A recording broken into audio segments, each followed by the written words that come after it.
Hello student, आज हम लोग एक न्यू एक्सरसाइज जिस एक्सरसाइज का नाम है 9.3 तो यही डिस्कस करने वाले हैं। चैप्टर 9 का ratio proportion and unitary method का एक्सरसाइज नंबर 9.3 डिस्कस करेंगे। इससे पहले के जो दो एक्सरसाइज है उसमें हम लोगों ने बेसिकली जाना था रेशियो के बारे में, बट जो ये वाला एक्सरसाइज है वो है प्रोपोर्शन अर्थात समानुपात के बारे में जानना है। तो इसमें का पहला नंबर जो क्वेश्चन है, find which of the following are in proportion. नीचे जो ऑप्शंस दिए हुए हैं ये इनको बता देना है कि ये प्रोपोर्शन है अर्थात इक्वल प्रोपोर्शन है। अगर है तो ठीक है, हम लोग लिख देंगे कि प्रोपोर्शन इज इक्वल, और नहीं है तो प्रोपोर्शन आर नॉट इक्वल, ऐसे करके लिख देंगे। इस क्वेश्चन को बनाने से पहले कुछ फार्मूला है, एकदम माइनर टाइप से एक फार्मूला है, इसको देख लेंगे। जिसमें ये ए फिर बी सी और डी इस तरह से रखेंगे इसको। तो ए बट्टे बी बराबर होना चाहिए सी बट्टे डी के, और इसको बराबर किस तरीके से करेंगे तो क्रॉस मल्टीप्लिकेशन करके। जैसे ए डी बराबर होना चाहिए बी और सी के, ए डी बराबर होना चाहिए बी और सी के। अगर ये ए डी बराबर हो जाएगा बी और सी के तो हम कह सकते हैं कि प्रोपोर्शन इक्वल है, और अन्यथा बोलेंगे कि प्रोपोर्शन इक्वल नहीं है। तो चलिए पहले क्वेश्चन की ओर बढ़ते हैं, और पहला क्वेश्चन नंबर है 3, 40, 1, 18। तो इसको लिख लेंगे इस तरीके से, 3/40 इक्वल टू 1/18। तो अब इसको क्रॉस मल्टीप्लिकेशन करेंगे 3 को 18 के साथ और 1 को 14 के साथ। जब 3 18 जा करेंगे तो 54, और 1 को करेंगे 40 के साथ तो कितना आ जाएगा 14। अब ये इधर हो गया 54 और इधर हो गया 40, तो ये क्या देखने में इक्वल लग रहा है? वैल्यू आपस में यहाँ पे इक्वल नहीं है, तो हम लोग यहाँ पे इक्वल का सिंबल दे के और कट कर देंगे, यानी इक्वल नॉट का सिंबल दे देंगे, और फिर नीचे एक लाइन लिख देंगे कि the proportion is not equal, मतलब जो प्रोपोर्शन दिया हुआ था वो क्या है, इक्वल में नहीं है, इक्वल नहीं है। फिर इसी का अगला नंबर क्वेश्चन है, नीचे स्क्रॉल कर रहे हैं। अगला नंबर क्वेश्चन है 6, 12, 1, 2। तो लिखेंगे 6/12 यानी 6/12 बराबर है 1/2। अब फिर इसको क्रॉस मल्टीप्लिकेशन करेंगे 6 को 2 के साथ और 1 को 12 के साथ। तो 6 दूना 12 और 1 के साथ 12 को करेंगे गुना, तो यानी 12 के साथ 12 को करेंगे तो 12 बराबर 12। तो यहाँ पे ये इसके साथ क्या हो गया, इक्वल हो गया। जैसे इक्वल हो गया तो हम लिख देंगे तो दी प्रोपोर्शन इज इक्वल, मतलब जो यह प्रोपोर्शन दिया हुआ है क्या है, इक्वल में है।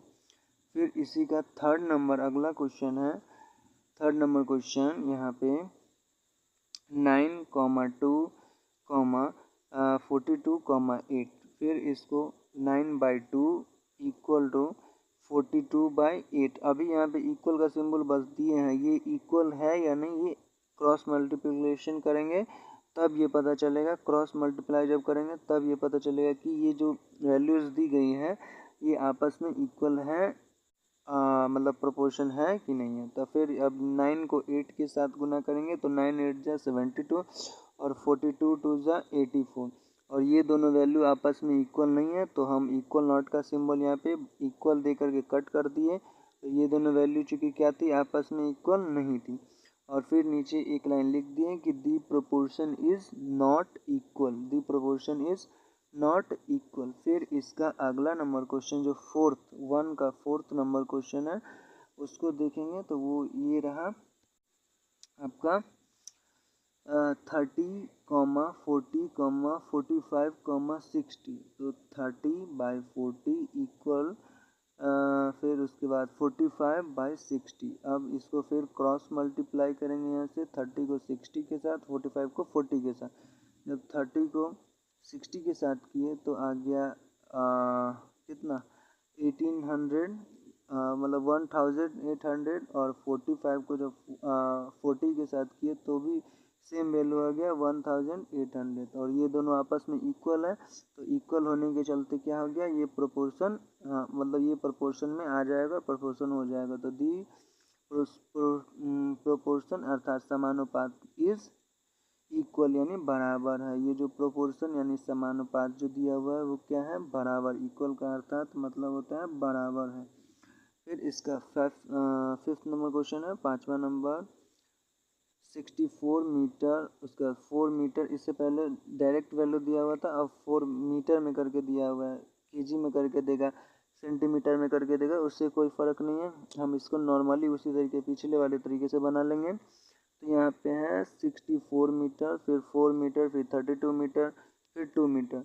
तो फिर लिख देंगे 64/4, फिर 32/2 और फिर क्रॉस मल्टीप्लिकेशन कर देंगे। 64 2 जा 128, फिर 32 4 जा 128 और ये दोनों जो है वैल्यूज़ आपस में इक्वल हो गए। तो यहाँ पे लिख देंगे द प्रोपोर्शन इज इक्वल।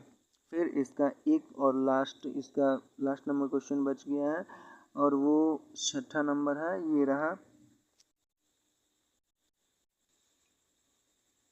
इसका सिक्स्थ नंबर क्वेश्चन हो गया यहाँ पे 72 ग्राम, फिर 45 ग्राम, फिर 90 ग्राम और 3 ग्राम। फिर इसको नॉर्मली लिख लेंगे हम 62/45, फिर इक्वल टू 90/63। फिर यहाँ से क्रॉस मल्टीप्लिकेशन कर देंगे, इसको इसके साथ और इसको इसके साथ। ठीक, जब 72 को 63 के साथ मल्टीप्लाई किए तो आ गया 4536 यानी 4536। और फिर 90 को जब 45 के साथ किए तो आ गया 4050। और ये दोनों जो वैल्यूज़ थी वो आपस में इक्वल नहीं थी, इसीलिए ये प्रोपोर्शन क्या हो जाएगा, नॉट इक्वल। तो the proportion is not equal, the proportion is not equal. अब इसी के साथ ये फर्स्ट नंबर क्वेश्चन जो था वो आपको 9.3 का वो यहाँ पे ख़त्म होता है और इसका अगला दूसरा नंबर क्वेश्चन की ओर बढ़ेंगे। तो इसका सेकेंड नंबर क्वेश्चन है, are the following statement are true, right yes और नो। मतलब नीचे दो भी आपको बनाने के लिए क्वेश्चन मिलेंगे, उसमें बता देना है जो स्टेटमेंट कह रहा है वो ट्रू है या फॉल्स है। अगर ट्रू है तो लिख देंगे yes, the statement are true, और नहीं है तो नो। पहला नंबर इसका क्वेश्चन है 40% रेशियो 200%, फिर इक्वल टू ₹15 और फिर रेशियो है ₹25। यानी ये जो है ये पोर्शन इस पोर्शन की इक्वल है कि नहीं ये बता देना। तो फिर इसको हम कर लेंगे आसानी तरीके से। यहाँ 40% था तो यहाँ पे 40/200, फिर इक्वल टू 15/75। अब फिर इसको क्या करेंगे हम लोग, यहाँ से रिड्यूस फॉर्म में ला देंगे, इसको कट कर देंगे। जैसे 40 1 जा 40 और 45 जा 200, तो ये 1/5 हो गया। फिर यहाँ से 15 1 जा 15 और 15 5 जा 75, तो 1/5 और इक्वल टू 1/5। जैसे ये दोनों बराबर हो गया, फ्रैक्शन इसका इक्वल हो गया, तो लिख देंगे hence the given statement are true. ये जो कथन दिया गया था, स्टेटमेंट का मतलब होता है कथन, तो ये जो कथन दिया हुआ था वो क्या हो गया, सही हो गया। फिर इसका अगला नंबर क्वेश्चन है, इधर यहाँ से स्क्रॉल करके नीचे से देखेंगे, यहाँ पे है 45 kilometre ratio 60 kilometre equal 12 hour ratio 15 hour. मतलब 45 किलोमीटर अनुपात 60 किलोमीटर बराबर 12 घंटा अनुपात 15 घंटा।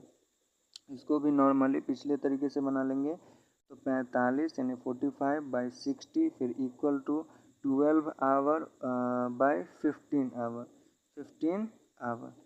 फिर इसको कर लेंगे हम क्रॉस कर लेंगे, तो किससे कर लें, 15 से काट देते हैं, तो 15 तिहाई 45 और 15 चौका 60, यहाँ से कट गया।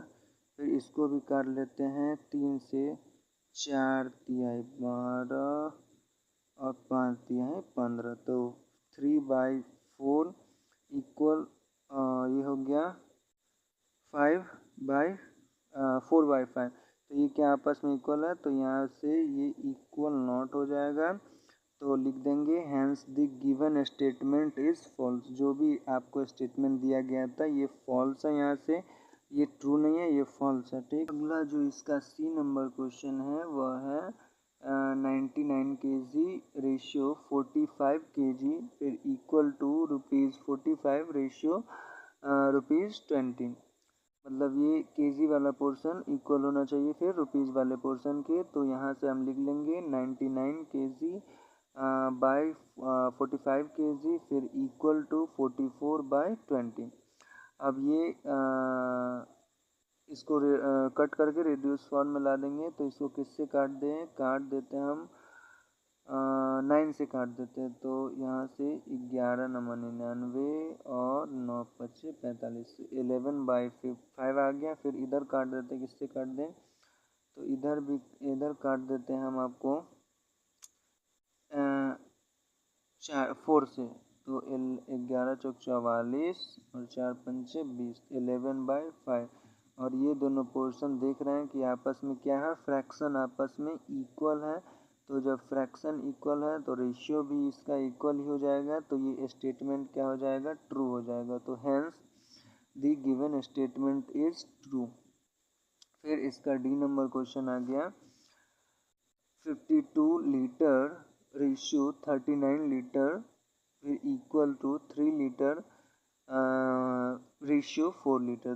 दोनों इक्वल के दोनों साइड लीटर वाला ही आपको क्वेश्चन है, लीटर वाला ही है, तो ये लीटर आपस में इक्वल है कि नहीं इसी को बता देना।